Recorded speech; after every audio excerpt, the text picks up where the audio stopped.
আতশবাজি করা হয়, তখন মনে হয় বাসার নিচে ফুটপাতে যে মানুষগুলো ঘুমিয়ে থাকে তারা আফসোস করে, হায় রে, এই টাকাগুলো যদি আমাদেরকে দেওয়া হতো, একটা কাপড় যদি আমাদের কিনে দিত, একটা চাদর যদি কিনে দিত, এই শীতে এত কষ্ট আমাদের পেতে হতো না। মান তাশাব্বাহা বিকওমিন ফাহুয়া মিনহুম।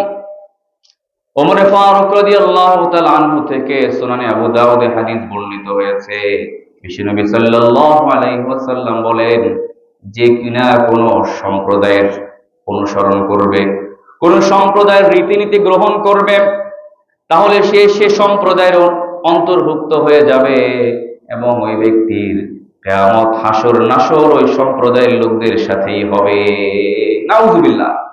নাম হতে পারে মুসলিম, কিন্তু খ্রিস্টান, ইহুদি এবং অন্য ধর্মের কোন রীতিনীতি আপনি যদি গ্রহণ করেন এবং সেটা আপনি অনুসরণ করেন, তাহলে তাদের সাথেই আপনাকে অন্তর্ভুক্ত হয়ে যেতে হবে। বলেন না নাউযুবিল্লাহ।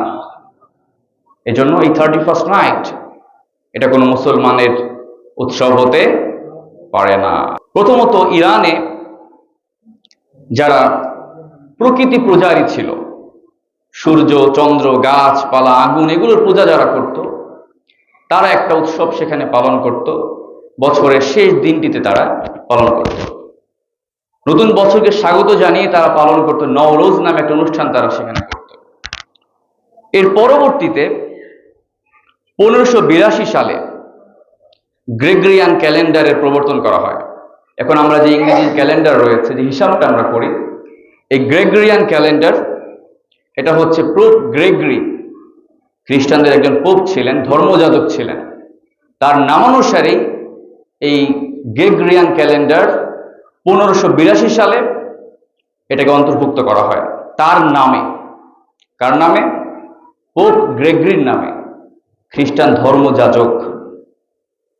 তারপর থেকেই খ্রিস্টানদের উদ্যোগে সারা পৃথিবীতে সেই 1582 সালের পর থেকে তারা 31st নাইট মহা ধুমধামের সাথে তারা পালন করে আসছে। তো তারা চায় যে তাদের এই নিজস্ব উৎসবটা এটা মুসলমানদের মধ্যেও ছড়িয়ে দিতে। আজকে সেটাই হয়েছে।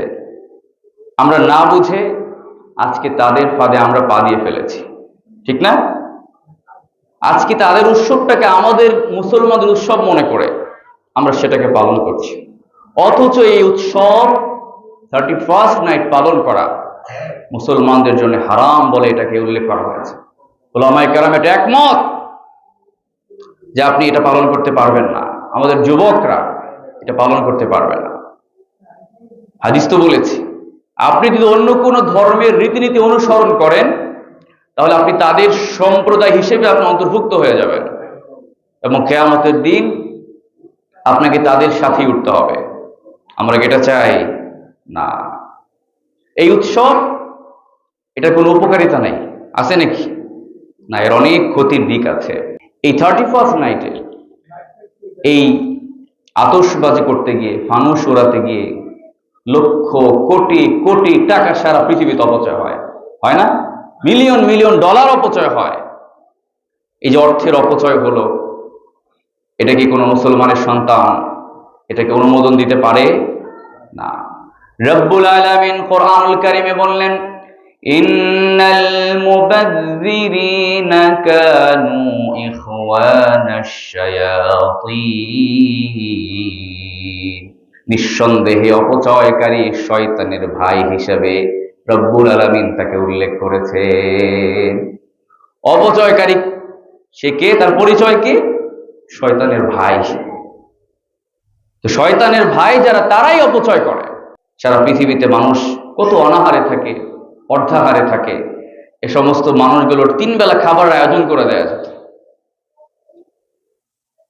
যখন ফ্ল্যাটের উপরে 10 তলা 20 তলা ফ্ল্যাটের উপরে ফানুসগুলো উড়ানো হয়, আতশবাজি করা হয়, তখন মনে হয় বাসার নিচে ফুটপাতে যে মানুষগুলো ঘুমিয়ে থাকে তারা আফসোস করে, হায় রে, এই টাকাগুলো যদি আমাদেরকে দেওয়া হতো, একটা কাপড় যদি আমাদের কিনে দিত, একটা চাদর যদি কিনে দিত, এই শীতে এত কষ্ট আমাদের পেতে হতো না।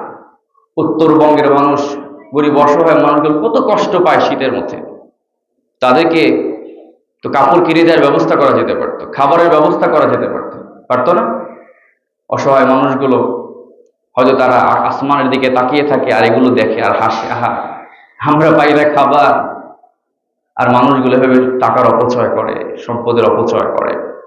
তো এক নম্বর হচ্ছে এই আতশবাজি করতে গিয়ে, ফানুস উড়াতে গিয়ে লক্ষ লক্ষ টাকার অপচয় হয়।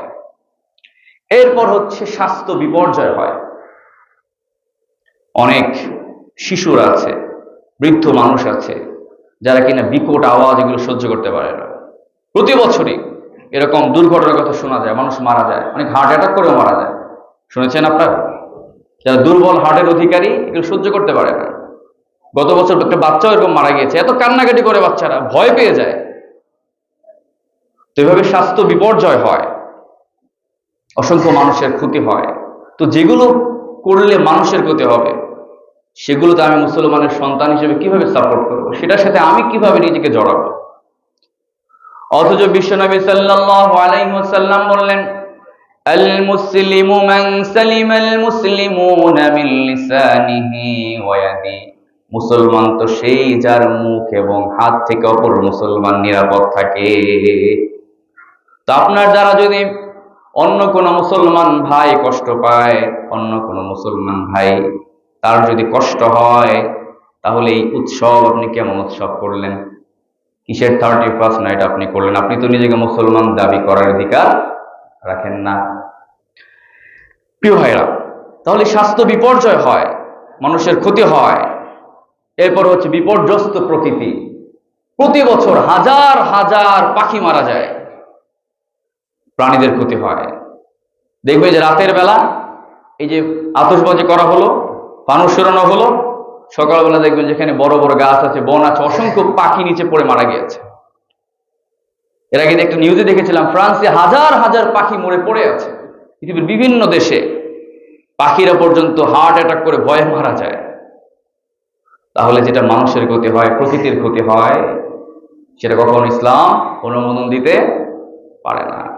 আর শুরুটাই তো বলেছি, এটা খ্রিস্টান ধর্মযাজক পোপ গ্রেগরির নামানুসরণ করেই তাদের ইংরেজি ক্যালেন্ডার চলমান আছে।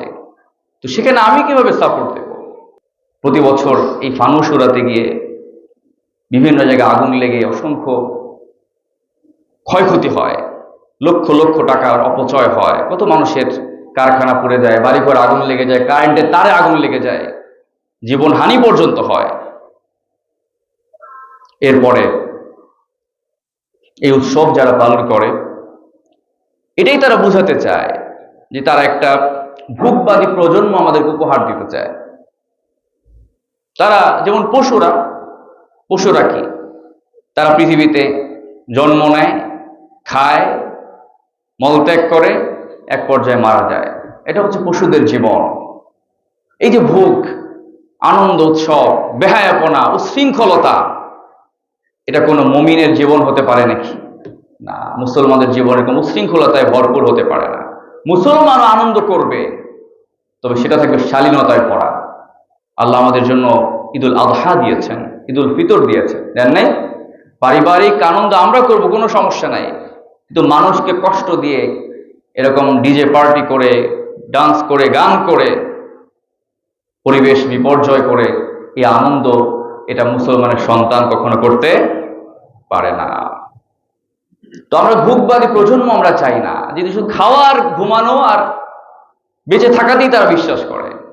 তা আমাদের তো লক্ষ্য একটা এটা নয় যে আমরা পৃথিবী শুধু খেতে আসি নাই, আমরা পৃথিবীতে এসেছে আল্লাহর বিধান মতো চলার জন্য, ঠিক না?